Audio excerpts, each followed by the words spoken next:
Assalamu alaikum. Dan baba. Mama. Ka dawo kenan. Wallahi mama.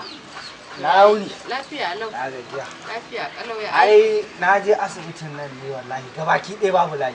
Ba layi? Wallahi ba layi. To me ya fara ka? Ai nake gaya miki Honorable Lawal Adam Usman wanda aka fi sani da Mustala. Wallahi shine nan komai kyauta. Komai kyauta. Komai kyauta. Ka ce har kuɗin karɓan kati da komai komai kyauta. Komai kyauta. To me ke nema?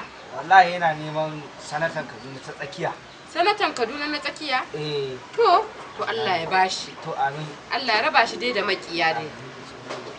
To ka san menene? Domin wanda yake kan kujeran nan kwatankwacin haka ma bai mana ba. To wannan dai Allah ya raba shi dai da makiya. Gaskiya ni ma zan je a duba ni. Ai Allah da tuna ce. Ba wanda za mu yi in ba shi ba. To haka ne gaskiya ni ma shi zan je in dangwala mawa. Ka ce ya sunan shi Mr. La ko? Mr. La. To Allah ya taimaka.